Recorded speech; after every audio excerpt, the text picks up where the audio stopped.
A paz do nosso Senhor Jesus Cristo, amém? Eu sou a Jane, sou uma das pastoras da Igreja Batista Pés Formosos da Ilha do Governador e hoje nós teremos a segunda aula da Escola Bíblica Virtual. E falando, continuando a falar sobre Jesus Cristo, o Salvador e o plano da salvação. Eu gostaria que vocês pudessem acompanhar utilizando a sua Bíblia. Mas antes de começarmos, vamos orar ao Senhor? Feche os olhos e vamos pedir ao Senhor a presença dele nesse estudo, elucidando, nos revelando aquilo que está em seu coração para cada um de nós. Senhor nosso Deus, Pai amado, estamos aqui, Pai, querendo aprender mais de Ti. E por isso pedimos que o Teu Santo Espírito venha nos ensinar, ampliar, ó Deus, o nosso entendimento sobre as Tuas Santas Escrituras, Deus. Queremos, ó Pai, conhecer-te mais. Fala conosco, Senhor, através da Tua palavra, Pai. Palavra que faz nos crescer, nos aproximarmos de Ti. Em nome de Jesus, nós oramos, Pai. Oramos, Senhor, que o Teu Santo Espírito venha nos sensibilizar, para que ouçamos o que o Teu Espírito está falando conosco, nos ensinando neste dia de hoje, Pai. Em nome de Jesus, amém, amém. Glória a Deus. Então, nós vamos estar falando, então, sobre Jesus Cristo, o Salvador. Todos nós, cristãos, conhecemos Jesus Cristo como Filho de Deus, aquele que foi enviado pelo Pai Celestial com uma grande missão a esse mundo, que é salvar a humanidade.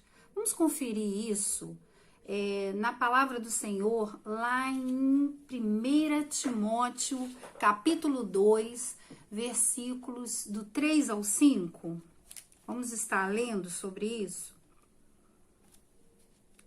1 Timóteo, capítulo 2, versículos 3 ao 5. Diz assim: Isto é bom e aceitável diante de Deus, nosso Salvador, o qual deseja que todos os homens sejam salvos e cheguem ao pleno conhecimento da verdade. Portanto, há um só Deus e um só mediador entre Deus e os homens, Cristo Jesus, homem. E homem por quê? Ele se destituiu da sua glória como Deus, como divindade lá em cima, ele se destituiu e se humilhou em forma humana. E habitou aqui nessa terra, ele se fez carne, como diz lá em João capítulo 1. Então, nesse versículo, nós estamos vendo que a vontade perfeita de Deus é que toda a humanidade, ela realmente venha a ser salva. Essa é a vontade perfeita de Deus. E nós vamos estudar, se isso vai ser possível, se isso vai acontecer. Eu coloquei aqui algumas perguntas que eu creio que passa pelo pensamento de muitos, que ainda não conhecem, que não tiveram experiências com Cristo Jesus. Salvar de quê? Porque quando a gente fala de salvação, a gente está correndo algum perigo. Salvar de quê? Salvar quem? Só Jesus salva? O que é essa salvação? O que é preciso para que essa salvação me alcance? Ou seja, para que eu seja salvo? Nós vamos responder essas perguntas firmados em uma coletânea de livros que nós chamamos de Bíblia. A Bíblia é a palavra de Deus que é revelada e que foi registrada, né, ao longo de séculos, 15 séculos. Essa coletânea de livros foi escrita aproximadamente por entre 40 a 70 homens inspirados pelo Espírito de Deus. E nós vamos estar conferindo mesmo se isso foi inspirado mesmo pelo Espírito de Deus. Na própria Bíblia está escrito lá em 2 Timóteo, capítulo 3, e aí a gente vai estar lendo de novo, abram suas Bíblias, 3, 16, 17, ok? Versículos 3, 16 e 17, capítulo 3, versículo 16 e 17. Diz assim: toda a escritura é inspirada por Deus e útil para o ensino, para a repreensão, para a correção, para a educação na justiça, a fim de que o homem de Deus seja perfeito e perfeitamente habilitado para toda obra. Então, aqui nos afirma que a escritura é divinamente inspirada, ou seja, inspirada por Deus. Apesar de tentarem desqualificar a Bíblia, até mesmo destruí-la ao longo de todos esses anos, ela continua subsistindo, prevalecendo sobre qualquer obra literária já escrita, mais do que nunca, sem contradição, sem erro. E é impossível destruí-la. Deus afirma em Mateus, capítulo 24, versículo 35, o quê? Se você não conseguir abrir no momento que eu cito o versículo, você anota e mais tarde você leia sobre esses versículos. Diz assim: o céu e a terra passarão, mas as minhas palavras jamais passarão. Então, é impossível destruí-la. Vamos agora começar o nosso estudo respondendo a primeira e a segunda pergunta, ou seja, salvar de quê? Salvar quem? Toda vez que a gente fala em salvação, vem à nossa memória o quê? Salvar de um perigo que está iminente. Mas que perigo é esse? Talvez algumas pessoas que estejam vivendo de uma forma mais tranquila, né, satisfeita com o seu padrão de vida, né, com o seu seu estilo de vida, está sendo aprazível, satisfatória, ela é cercada por pessoas que a amam, que a apoiam em tudo que ela faz, ela tem bons resultados quando ela faz alguma coisa. Essa pessoa normalmente ela vai pensar assim: para que eu vou me preocupar com isso? Não estou correndo perigo nenhum, pelo menos até aqui eu não estou precisando de nenhum tipo de salvação. Vamos ver o que a Bíblia diz a esse respeito? Eu gostaria que você abrisse então agora em Provérbios, capítulo 14, versículo 12. Quem escreveu foi Salomão, o rei Salomão, um dos homens, né, que foi o mais sábio que já existiu, e ele deixou registrado esse versículo aqui que diz: há caminho que ao homem parece direito, mas o fim dele conduz à morte. Veja bem, ao caminho do homem parece direito, correto, aquilo está dando certo. Mas a gente sabe que a visão do homem, ela é limitada, né? E ela não sabe o que vai depois da curva. mas Deus sabe. E a gente acaba entrando em estradas de enganos. E diz aqui que o fim é a morte.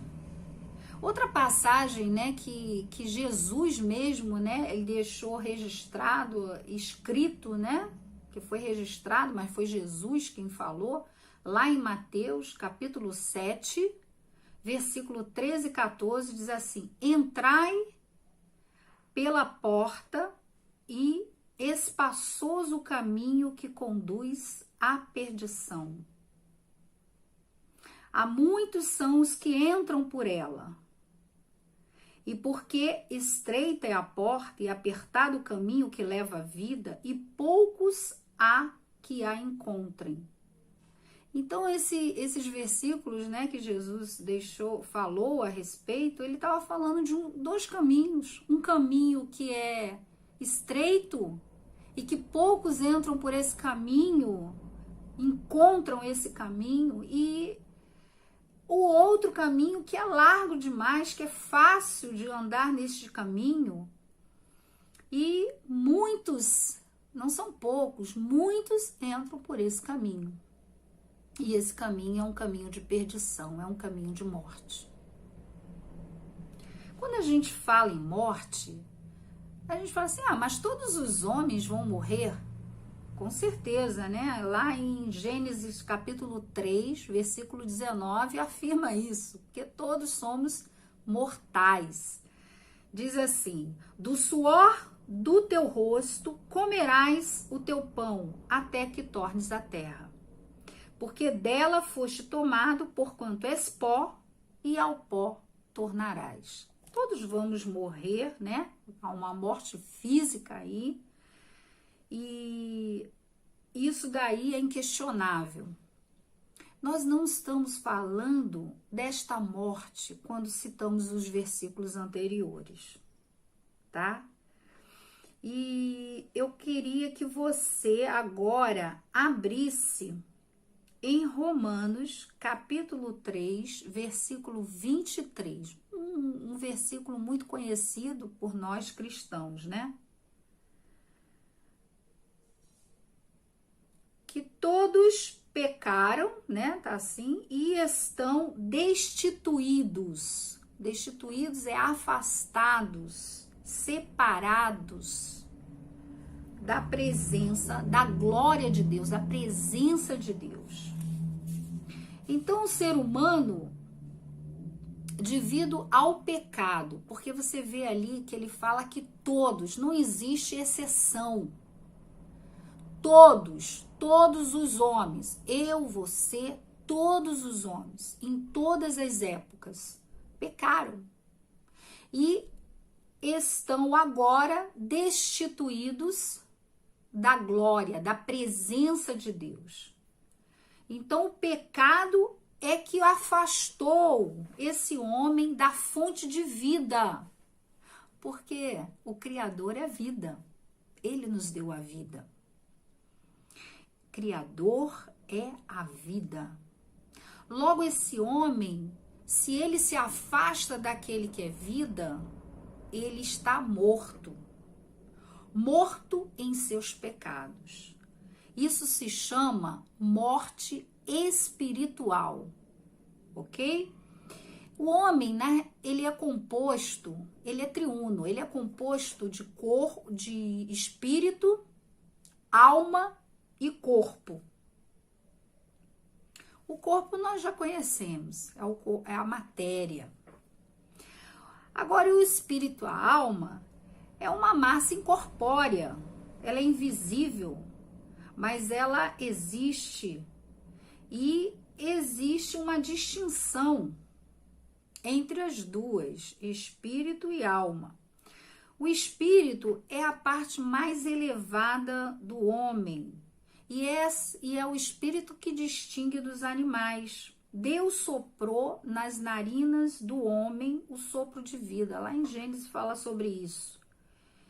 E aí foi colocado assim um relacionamento com esse Deus, através do espírito desse homem, tá? E quando esse espírito se afasta de Deus através de um pecado que existe na vida desse homem, esse espírito, ele fica mortificado.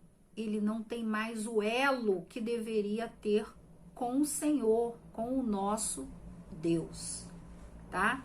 E aí essa pessoa, que é um espírito mortificado, ela não tem a verdadeira felicidade. Porque a felicidade está em estar com aquele que é vida. E isso pode acontecer por toda a eternidade. Esse é o nosso grande perigo, né? A alma, ela é a parte invisível também, é a parte moral do homem. É ali que está alojado, é a sede, né? Que está alojado ali a inteligência do homem, os pensamentos, os sentimentos, as emoções, os desejos daquele homem, tá? Só para a gente ter uma noção do que se trata a alma e o espírito. A palavra de Deus diz que essa palavra dele alcança a divisão da alma e do espírito do homem, né? Está alcançando como uma espada afiada que alcança ali a divisão da alma e do espírito. Qual é a consequência, então, desse pecado?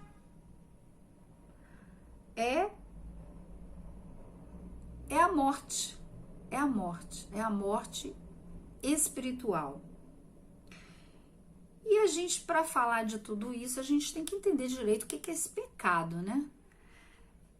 Pecado é a transgressão da lei de Deus. É qualquer coisa contrária ao seu caráter, aquilo que ofende a santidade e a perfeição de Deus. Vamos ver em Romanos capítulo 3, versículo 20. Diz assim: porquanto, pelas obras da lei, nenhum homem será justificado diante dele, pois o que vem pela lei é o pleno conhecimento do pecado. Então, se nós lermos, né, aqui está falando, está afirmando, né, que pela lei a gente nunca, né, vai poder ser justificado diante de Deus, porque a lei de Deus é perfeita demais e o homem é falho. Não tem como a gente alcançar essa perfeição.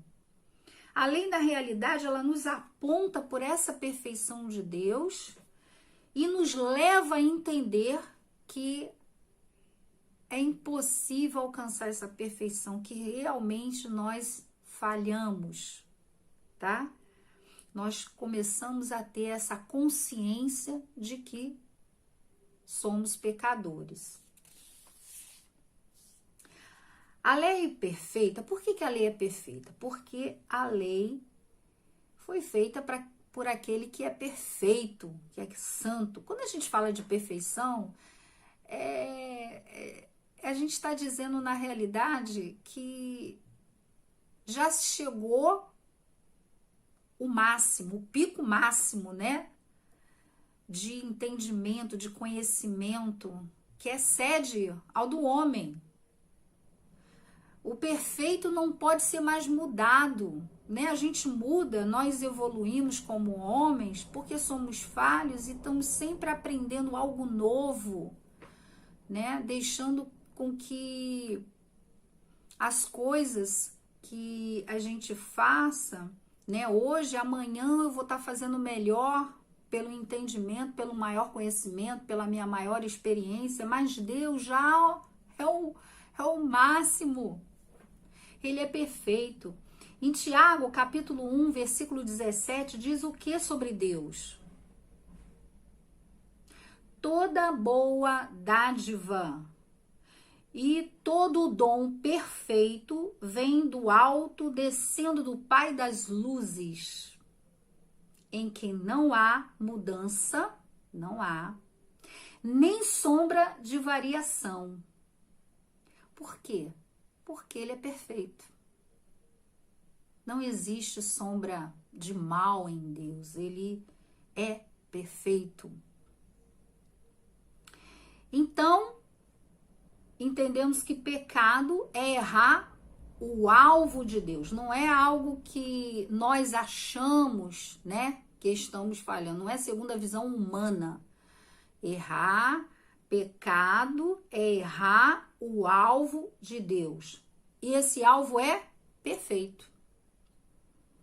Em Romanos capítulo 3, versículo 10, diz assim: não há nenhum justo, nenhum ao menos. Ou seja, não há quem cumpra essa lei de Deus, pois não existe homem perfeito. Se nós assim víssemos, né, se a gente entendesse isso, vamos entender isso. O homem é incapaz de cumprir a lei de Deus. Nenhum homem, tá? Deus olhou e viu que não existe esse homem justo. Tudo que a gente pensa, tudo que a gente sente, fala ou faz, está sujeito a erros. É até aquilo que a gente não quer fazer de mal e a gente acaba fazendo. A gente faz uma palavra, né, uma colocação errada, a pessoa, você teve uma intenção boa, mas o outro entendeu de forma diferente e você acabou magoando essa pessoa. Em Tiago, Tiago, capítulo 4, versículo 17. Diz assim, ó: aquele, pois, que sabe fazer o bem e não o faz, comete pecado. Sabe o que isso quer dizer? Que o alvo de Deus não é apenas pelos sentimentos, pelas nossas ações erradas, não. É até mesmo aquilo que a gente não faz, né? E que ele quer que a gente faça, e a gente não faz, a gente já tá errando o alvo, né? E aqui tá dizendo, se eu sei fazer o bem e eu não estou fazendo esse bem, eu já estou cometendo pecado. Um dia Jesus, ele disse lá em Mateus capítulo 5, versículo 27 e 28, veja bem o que Jesus ele fala, né? Quando ele fala dessa lei de Deus, dessa perfeição, porque eu acho que as pessoas começaram a pegar, vamos pegar aqueles 10 mandamentos, que não são só esses 10, mais de 400, né? Leis, mas a gente vê aí que Jesus, ele citou eu vou colocar aqui 2 exemplos, né, que Jesus citou. Ele diz assim, ó, no Mateus 5, 27 e 28. Ouviste que foi dito, não adulterarás. Eu, porém, vos digo que todo aquele que olhar para uma mulher com cobiça, já em seu coração, cometeu adultério com ela. Então, a gente conhece, né, um desses mandamentos, não adulterarás. E Jesus está dizendo assim, não precisa nem ir para a cama com aquela mulher. Só o fato de você olhar para ela com cobiça, já dentro do teu coração, você já pecou. Olha só. Imagina isso. Homens, imagina isso. Em Mateus capítulo 5 também, versículo 21 e 22, ele dá um outro exemplo. Ele fala assim, ouviste que foi dito aos antigos, não matarás. E quem matar será seu juízo, será seu de juízo, né? Então, nós conhecemos, né? É outro mandamento, não matarás. Aí ele diz assim, eu, porém, vos digo que todo aquele que se encolerizar contra o seu irmão será réu de juízo. Olha aí, ó, só o fato de você ficar com raiva, brigar com um irmão, você já está sendo o réu de juízo, como aquele que matou. E quem disser ao seu irmão, raca significa idiota, né? Será seu diante do sinédrio, e quem lhe disser tolo será réu também do fogo do inferno. Olha aí. Por aí a gente vê. Quão difícil é. Não, quão impossível é cumprir a lei de Deus. Queridos, por saber desse alvo de Deus tão perfeito, nós entendemos que que somos incapazes mesmo de atingir. Compreendemos que então todos nós, sem exceção, gente, pode ser a pessoa mais boa no sentido de fazer coisas lindas, pai, lindas neste mundo, mas essa pessoa também está enquadrada aqui, pecadora. Para todo erro, existe uma punição de Deus, tá?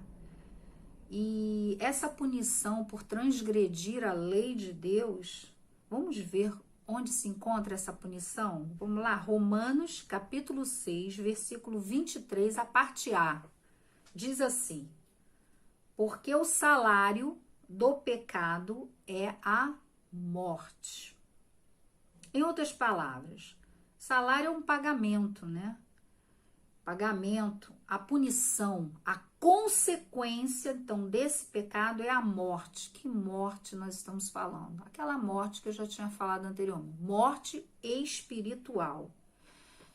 A separação de Deus aqui na terra já, estamos separados de Deus. O nosso espírito está mortificado. E essa morte que pode persistir, essa morte espiritual persistindo para toda a eternidade. Esse é o nosso risco que a gente está correndo. Se a mensagem da Bíblia ela terminasse apenas nesse versículo, queridos, em Romanos 3:23, né? Destituídos estamos da glória, da presença de Deus. E no Romanos 6:23, que há a morte espiritual, isso vai ser para a eternidade. Né? Nós não poderíamos pensar, nem sequer pensar, que quando morrêssemos aqui, partíssemos dessa terra, nós não entraríamos no céu. Estaríamos fora desse céu. E para onde a gente vai, gente? Para onde a gente vai se tiver nessa circunstância de não entrar nesse céu? Vamos ver o que está escrito em Apocalipse, capítulo 21, versículo 8. Diz assim: mas quanto aos medrosos, aos incrédulos, aos abomináveis, aos homicidas, aos adúlteros, aos feiticeiros, aos idólatras e a todos os mentirosos, a sua parte será no lago ardente do fogo e enxofre, que é a segunda morte. A primeira morte é a morte física, que todo mundo vai passar. Aqui ele está falando da segunda morte. O que é a segunda morte? Na realidade, o espírito não morre, porque ele é indestrutível. Mas esse espírito, a gente diz que a morte é porque ele vai viver eternamente em um sofrimento. Isto é afirmado pelas Santas Escrituras. Você conseguiu entender que perigo se encontra a humanidade sem o Salvador em sua vida? Precisamos saber quem que nos salva, né? Ter essa certeza dessa morte espiritual, dessa morte eterna. E a gente precisa entender que só Jesus salva. Vamos ler Atos, capítulo 4, versículo 12. Pedro e João, né, ele fala nesse versículo, né, o requisito